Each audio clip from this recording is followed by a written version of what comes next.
There are a lot of top 10 paint videos out there, but this one is going to be a little different. Let me show you why. Now, I'm not going to be talking about my favorite paints per se, or what I think are the best paints I have, but instead I want to talk about my essential paints. The paints that I find using in every single paint job I do, regardless of the scheme I'm doing. And so that is what we're going to be breaking down today. Monument Hobbies Bold Titanium White. I think every good mini painter needs to have a good white to utilize. It is extremely versatile and can be used in a ton of different ways. And the reason I like this one specifically is that I really like the consistency of the Monument Hobby paints.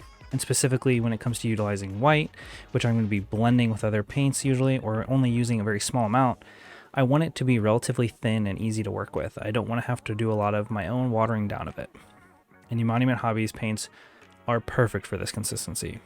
It comes out of the bottle ready to go if I'm doing like a small highlight in a lens of a helmet, or if I'm just touching the edges of a sword or something that I really want to give that super bright edge highlight to.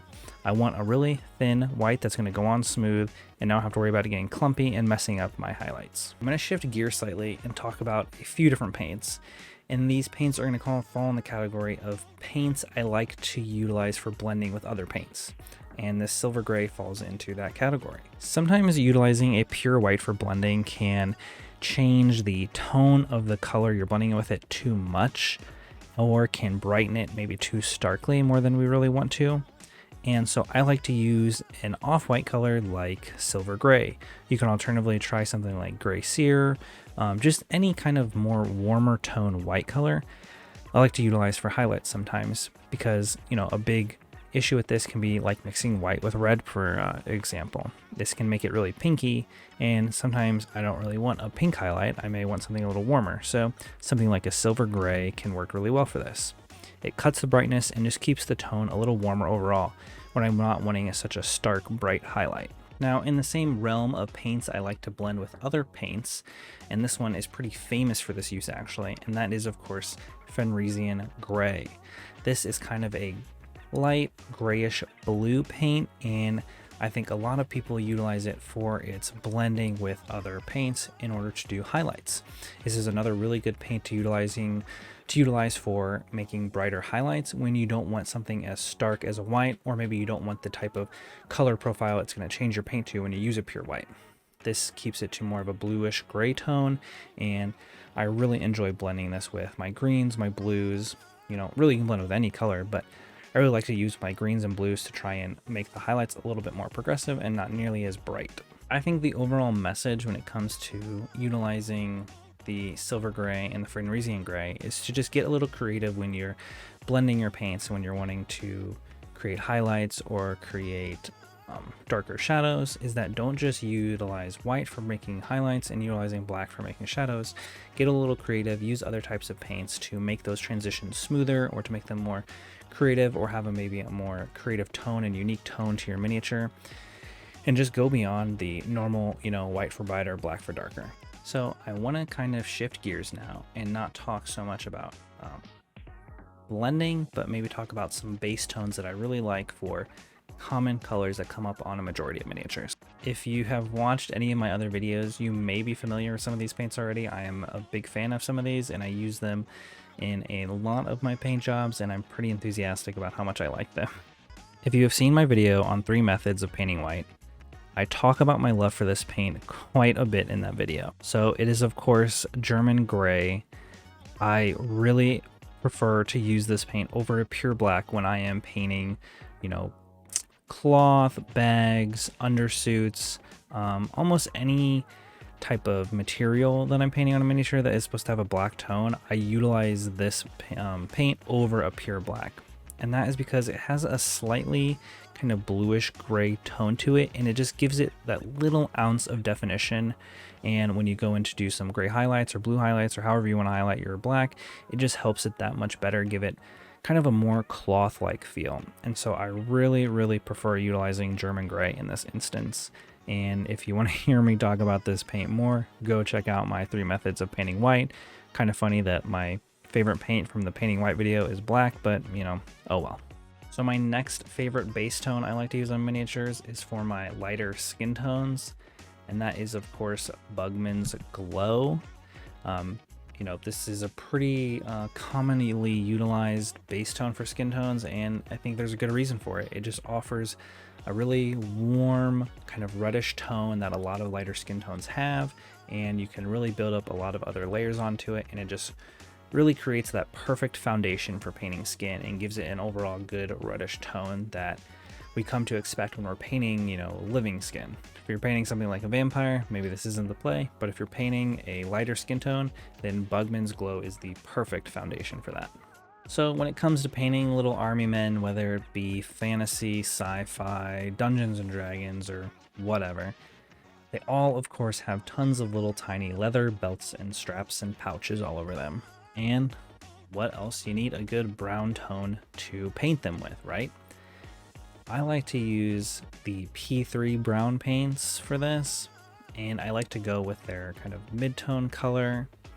I like to go with the Bloodstone paint color. It's kind of a lighter brown color, and the reason I kind of go with a more lighter brown in this instance is because when I'm painting leather, commonly I'm going to put like a dark or brown wash over top of it, and that tends to desaturate the color. And if I know I'm going to be washing a part of the miniature, then I'm going to paint it a brighter tone so that when the wash does desaturate it, I still retain some of that overall color value that I want. And so I like to kind of go with a mid-tone, and I find that the P3 paints just cover really well, really solidly, and I don't have to usually do 2 layers or anything like that. And so when I'm painting a bunch of little tiny belts and pouches, I don't want to have to worry about doing multiple layers for that most of the time. And I just like the mid-tone because I know I'm going to wash it. And so this is my go-to painting leather color. Next, I want to talk about metallics. Now, this is something that is kind of evolving and is probably the most likely part of this list to change for me. I was utilizing Citadel metallic paints for a long time, but overall they're pretty mediocre metallic paints, honestly. And so I had shifted to Army Painter metallics just because they're very easily accessible, and I do much prefer them over Citadel's metallics. Now, I'm intending to try out AK and Scale 75's metallics too to see if I like those better, but when it comes to the ease of access and utilizing the metallic paints from the Army Painter range, I think they do a good enough job. Almost every hobby store has Army Painter paints, and so if you're in a pinch and you just want a decent metallic paint, I don't think you can go wrong with the Army Painter metallics, honestly. Now, contrast paints are something I only started utilizing in 2022. Actually, my second video on this channel is my experience utilizing contrast paints for the first time, and I kind of dove headfirst in with them. Now, I kind of had initially approached contrast paints with the idea that they were just meant as a one-coat solution, but I quickly learned that they have a lot of different use cases and are very versatile paints and have become a staple in my paint range. I utilize them all the time in various different ways, and can't believe I've been missing out on them this long.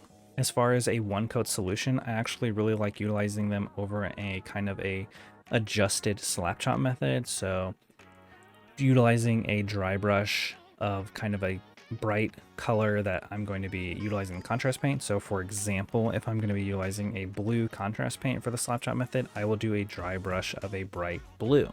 This just kind of helps give it a little bit more pop and kind of gets rid of that kind of darkness that you can sometimes get in the slap chop method, where it doesn't really give you that kind of shift in tone like you want. And so I find doing a dry brush of a brighter tone that, you know, has been recommended by a lot of other YouTubers out there really helps elevate the slap chop to be a much better one coat solution. But I encourage you to experiment with contrast paints. They have a lot of different versatile uses. Another use I found for them is that they're actually really good for wet blending in certain scenarios. So on my Balrog miniature that I painted a few videos ago, the flames that are coming out of his back, I actually did that entirely with wet blended contrast paints. So I just did a white primer, and then I just utilized the kind of longer working time that contrast paints have to blend all the transitions effects in the flame. And so this really gave it a cool, kind of awesome blending effect between the flames, showing all the different tones, utilizing the kind of, you know, very noticeable layers that fire has. And because contrast tends to have a longer working time, it really makes it a lot easier to wet blend over standard acrylic paints. Now, it can be really fun to buy the new and snazzy paints that come out all the time, but I guarantee you will narrow down a list of different paints that you find yourself coming back to time and time again. Now, that's not to say that this list can't change, but I bet you will narrow down that list over time. I'm not exactly sold on my metallic paints I'm utilizing right now, and that part of the list will probably change, but the other aspects of it I feel pretty concrete in right now. And so I guarantee you will discover this list for yourself. So I encourage you, think about the different paints that you find yourself utilizing time and time again, and what they are and why you like them, and maybe look for other paints that fit that profile and kind of build a kind of, lineup of paints that are really strong and perform in a way you expect and you want them to, and are happy with the results they give you.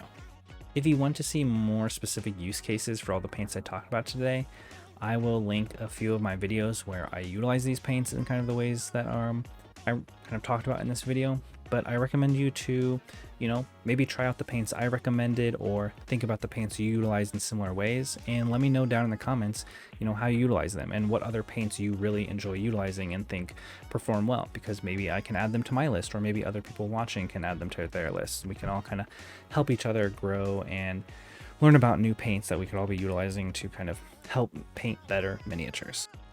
If you would, I really appreciate it if you would hit the like button and subscribe. It really helps the channel out. We've been growing steadily for some time now, and so I really appreciate all the support from everyone. If you want to talk some mini painting and show off what you're working on and talk about it, you can actually join my Discord. We've got a few people in there. There was some interest in it, so I decided to go ahead and launch it. And if that's something you're interested in, check it out down below and share what minis you're working on. So, of course, as always, elevate your game night.